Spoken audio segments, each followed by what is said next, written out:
Fond of normal-sized bees, began to back away slowly. I can spell anything, Anything, he boasted, testing his wings. Try me. Can you spell goodbye? Suggested Milo as he continued to back away.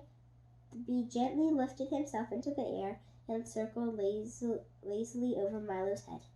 Perhaps, Perhaps, you are under the misapprehension, Misapprehension, that I am dangerous, he said, turning a smart loop to the left past the bee. Let me assure, Assure, you that my intentions are peaceful, Peaceful. And with that he settled back on top of the wagon and fanned himself with one wing. Now, he panted, think of the most difficult word you can, and I can spell it. Hurry up, and he jumped up and down impatiently.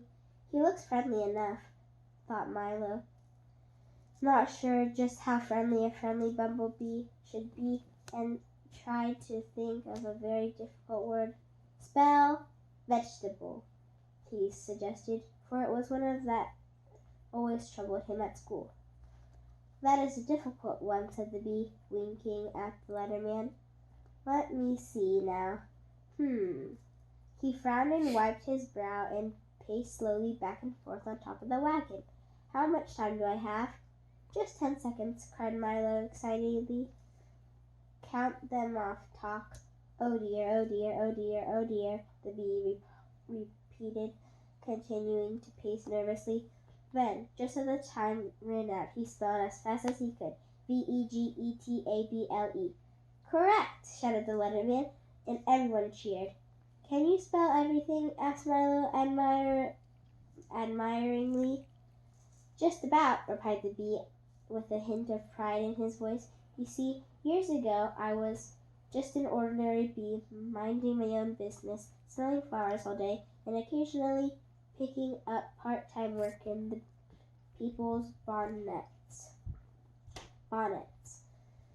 Then, one day I realized I'd never amount to anything without education, and being naturally adept at spelling, I decided that Balderdash, shouted a booming voice, and from all around the wagon stepped a large beetle-like insect dressed in a lavish coat, striped pants, checked vest, and spats and a derby hat.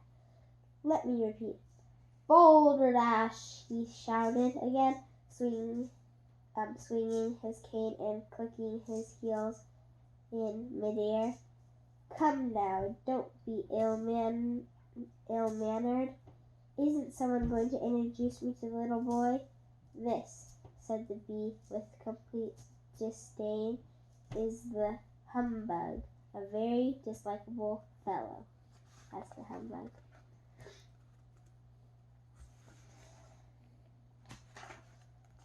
Nonsense! Everyone loves a humbug, shouted the humbug.